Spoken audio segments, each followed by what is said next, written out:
Hello everyone, welcome to our channel. ఈరోజు కదా arrogant husband. Harsha లేచి రెడీ అయ్యి టిఫిన్ తినకుండా కాలేజీకి స్టార్ట్ అయ్యాడు. సునీత పిలుస్తున్న వినకుండా ఏమైంది ఇంత హడావిడిగా పరిగెడుతున్నాడు వీడు అని అడిగాడు నరేంద్ర. ఏదైనా ఇంపార్టెంట్ పని ఉందేమో అని చెప్తుంది.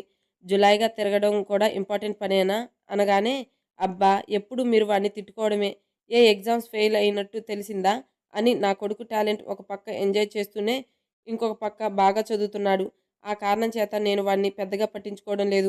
లేదంటే ఏం చేస్తారు అని సునీత సీరియస్ అయ్యేసరికి, ఇలా వాడిని వెనకేసుకుని రాకు, నీ వల్లే వాడు నా మాట వినడం లేదు అని సీరియస్ అయ్యి ఆయన కూడా తినకుండా ఆఫీస్కి వెళ్ళిపోయాడు. ఏంటి బేబీ వీడు ఇంత హడావిడిగా వెళ్ళిపోతున్నాడు అని అడుగుతాడు కృతి ఫాదర్. ఇంకెక్కడికి వెళ్తాడు, ఆ బండదాని దగ్గరికి వెళ్తాడు అంది చిరాగ్గా ఫీల్ అవుతూ. దాని అడ్డు తొలగించమంటావా అని అడుగుతాడు. వద్దు, నేను శృతి గట్టిగా వార్నింగ్ ఇస్తే భయపడి హర్షాన్ని ఇగ్నోర్ చేయడం స్టార్ట్ చేసింది. మేటర్ సీరియస్ అయితే చూద్దాంలే డాడీ. ఓకే, నువ్వు శృతి జాగ్రత్తగా ఉండండి. ఓకే డాడీ, నేను కాలేజీకి వెళ్తాను అని బ్యాగ్ తీసుకొని కాలేజీకి స్టార్ట్ అయ్యింది. హర్ష కాలేజీకి చేరుకొని గ్రౌండ్లో వెయిట్ చేస్తున్నాడు. ఎప్పుడు అమూల్య కోసం వెయిట్ చేసేవాడు, ఇప్పుడు కీర్తి కోసం చూస్తుంటే అమూల్య వస్తూ కనిపించింది. అప్పుడు గుర్తొచ్చింది, అమూల్య ఎప్పుడు తన కోసమే ఆలోచించే హర్ష టూర్ నుండి వచ్చినప్పటి నుంచి కీర్తి కోసం గిల్టీ ఫీలింగ్లో ఉండి అమూల్యను మర్చిపోయాడు. గుడ్ మార్నింగ్ హర్ష సార్ అని చిరునవ్వుతో పలకరించింది. గుడ్ మార్నింగ్ అమూల్య, నీ గాయాలు తగ్గాయా అని అడుగుతాడు.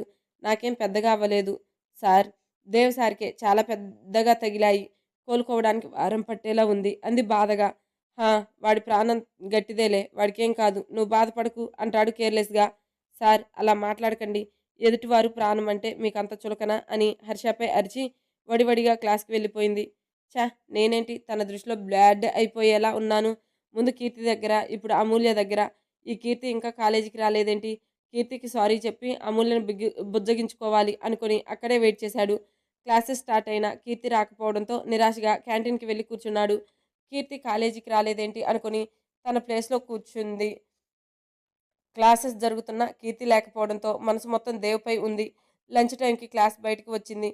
వచ్చేటప్పుడు తన లంచ్ బాక్స్ దేవ్కి ఇచ్చి రావడంతో ఏం తినాలి అనిపించక ఏదైనా జ్యూస్ తాగుదామని క్యాంటీన్కి వెళ్తుంటే తనకి అడ్డుగా నిలబడ్డ కటౌట్ని తల ఎత్తి చూసింది.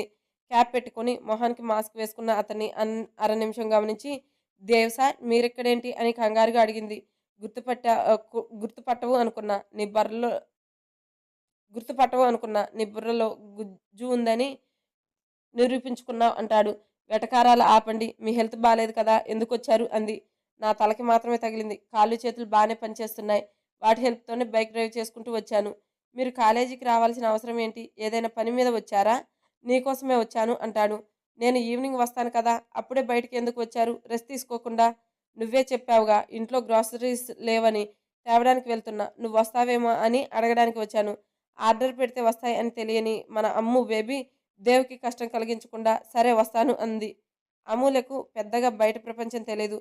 వాళ్ళకి సొంతంగా సూపర్ మార్కెట్ ఉంది కాబట్టి సరుకులు వాళ్ళ ఇంటికి తెచ్చి ఇచ్చేస్తారు.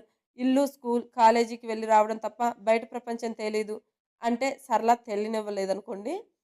తన అమాయకత్వం చూసి దేవ్కి జాలి వేసింది. అలాగే సరళపై కోపం కూడా వచ్చింది. దేవ్ అమూల్యను కాలేజీ నుండి బయటికి తీసుకెళ్లాడు. ముందు రెస్టారెంట్ దగ్గర ఆపగానే ఇక్కడికి ఎందుకు వచ్చాను సార్ అని అడుగుతుంది. చెప్తా పద అని బైక్ స్టార్ట్ చేసి ముందుకు కదిలాడు. తన వెనకే అమూల్య. రెస్టారెంట్ పెద్దగా ఉంది, ఎక్కడ చూసినా రిచ్ లుక్ కనిపిస్తుంటే ఇక్కడికి ఎందుకు తీసుకొచ్చారు సార్ చుట్టూ పరిసరాలు చూస్తూ అడిగింది. ఎందుకు వస్తాం, తినడానికి అంటే. ఏంటి ఇక్కడ తినడానికా? ఇక్కడ తింటే డబ్బులన్నీ ఇక్కడే అయిపోతుందే, సరుకులు ఎలా కొంటాం అని అమాయకంగా అడిగింది. తన మాటలకి షాక్ అయ్యాడు. మళ్ళీ అంతలోనే తేరుకొని తన గురించి ఏమీ తెలియదు కదా, అందుకే అలా ఆలోచిస్తుంది అనుకున్నాడు. ఇంతలో మేనేజర్ దేవ్కి వెల్కమ్ చెప్పడానికి స్టాఫ్తో వస్తుంటే వద్దని కస్టమర్స్లా ట్రీట్ చేయమని చెప్తాడు. అమ్ము బేబీ రెస్టారెంట్ వీక్షించే పనిలో ఉండడంతో వీళ్ళ మాటలు వినలేదు. వింటే ఆ రెస్టారెంట్కి ఓనర్ దేవ్ అని తెలిసేది. వింతగా చూస్తున్న అమూల్యను తన ప్రైవేట్ రూమ్లోకి తీసుకువెళ్ళి ఫుడ్ ఆర్డర్ చేయడానికి ఏం తింటావు అని అడుగుతాడు.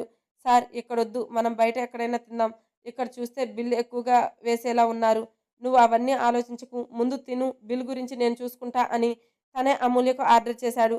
ఆర్డర్ ఇచ్చిన ఫుడ్ ఐటమ్స్ చూసి నోరు తెరిచింది.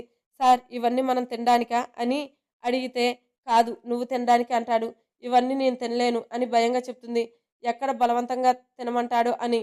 ఓకే, నువ్వు తినగలిగినవన్నీ తిను, నిన్ను నేను ఫోర్స్ చేయను అంటాడు. తన భయం గమనించి హమ్మయ్య అని ఊపిరి పీల్చుకొని తను తినగలిగినవన్నీ తిని మిగిలినవి పార్సిల్ చేయించమని చెప్తుంది. ఎందుకు అని అడుగుతాడు. సార్ వీటన్నిటికి మనం బిల్ పే చేయాలా అని అడుగుతుంది. దేవ్ అవునని అంటే ఈ ఫుడ్ వేస్ట్ చేయకుండా భోజనం దొరకని వాళ్ళకిస్తే ఫుడ్ వేస్ట్ అవ్వకుండా ఉంటుంది. వాళ్ళ ఆకలి తీరుతుంది అని చెప్తుంది. అమూల్య మాటలకి లేచి కూర్చుని తన్ని లేపి గట్టిగా హగ్ చేసుకున్నాడు. దేవ్ సడన్గా హగ్ చేసుకోవడంతో కంగారు పడినా తేరుకొని తన చుట్టూ చేతులు వేసింది. రోజు రోజుకు తెగ నచ్చేస్తున్నావు గుమ్మాడి అని అమూల్య నుదుటిన ముద్దిచ్చి వెయిటర్ను పిలిచి ఫుడ్ పార్సిల్ చేయమని చెప్తాడు. బయటకు వచ్చి బిల్ పే చేసి ఫుడ్ పార్సిల్స్ తీసుకొని బయలుదేరారు. Please subscribe to my channel. Thank you.